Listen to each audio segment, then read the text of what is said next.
By attempting to suppress a high school stage production, has President William Ruto's administration ignited a fire it sought to extinguish?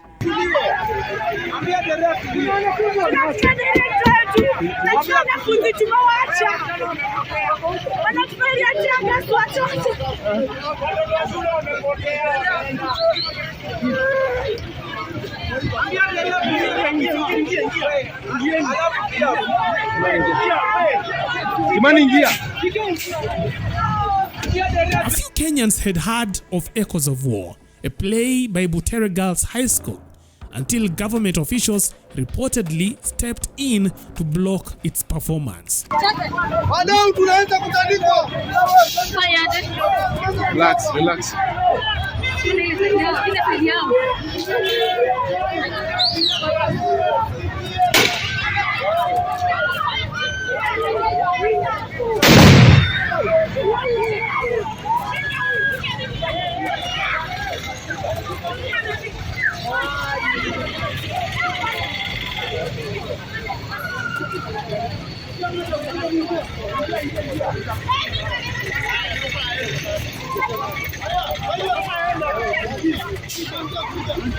Now, what began as an obscure school play has now ballooned into a full-blown national controversy, complete with arrests, protests, and a public boycott of the National Drama and Film Festival held in Nakuru on April 10th, 2025.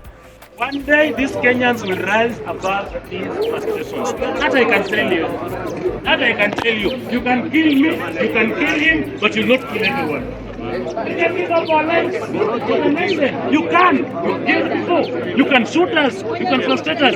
But you will not kill everyone in this country and steal their rights.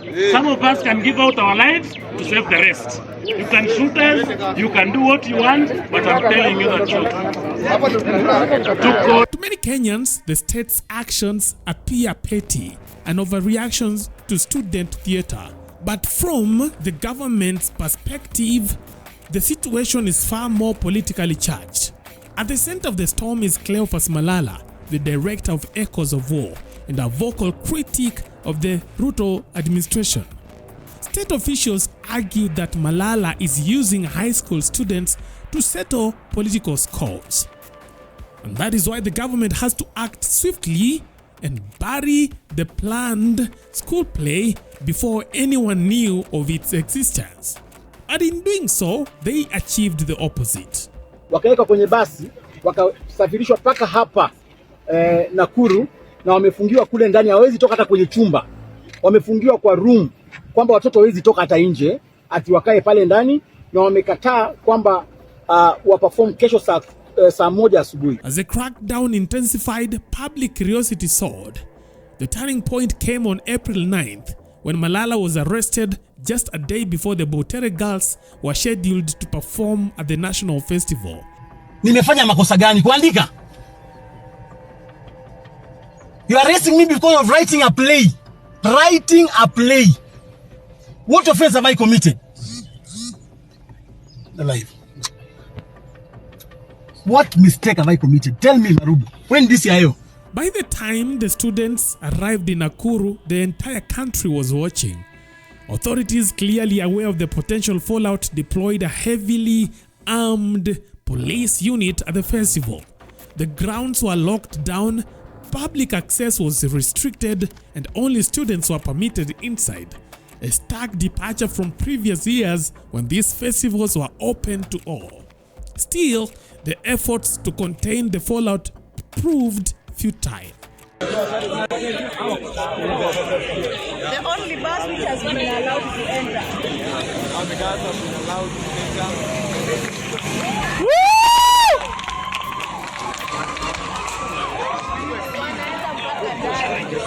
Butere Girls High School, standing in solidarity with their detained director, refused to perform. They were soon joined by students from other schools who boycotted the event in protest. Now chaos ensued, chants erupted, anti-Ruto slogans rang out. Outside the gates, members of the public who had gathered in support joined in the protest.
Surprisingly, the very play the government had tried to suppress found its way into public debate.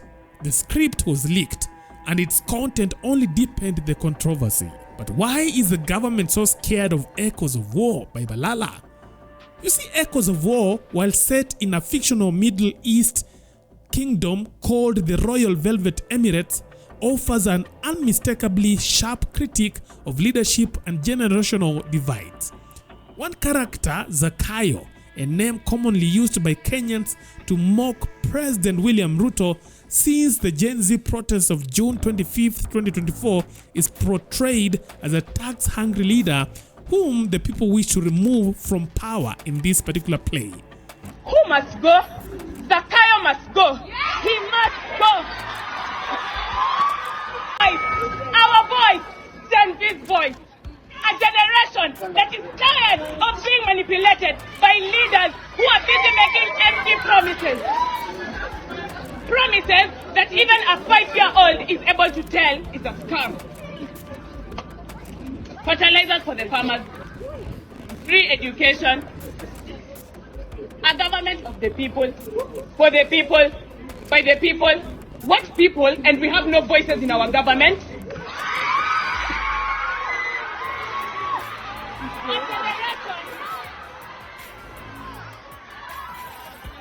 A generation that is vexed, infuriated, tired of everything going on.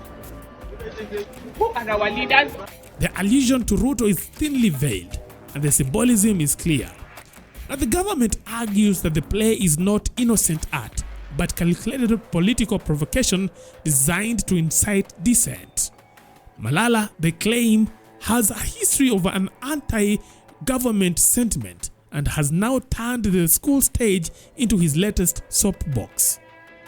I was just trying to expose the evil deeds that are happening in the society, and so the word shackles of doom came into my mind, and I saw it worked so well. Dispelling earlier claims of a ban, Director of Quality Assurance and Standards in the Ministry of Education, Mohamed Pembe, termed the statement as inaccurate. The play that has maintained pole position at the zonal, divisional and county levels met with resistance after Education Ministry officials sought to bar the play from going ahead at the national levels, and was only staged following a court order. Malala offers a different interpretation. In his synopsis, he writes, "There exists a national balance between respect for the old and care for the young. Those who are old bring experience, while those who are young bring enthusiasm and creative innovation."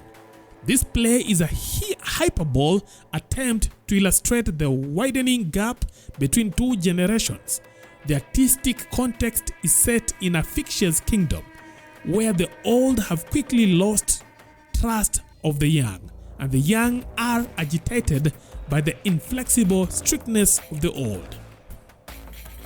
Whether one sees Echoes of War as a creative critic or a subversive stunt, the government's response has become the bigger story. What could have remained a quiet performance in a school auditorium has now become a symbol of generational resistance and artistic defiance. And in trying to protect the president's image, the state may have inadvertently tarnished it.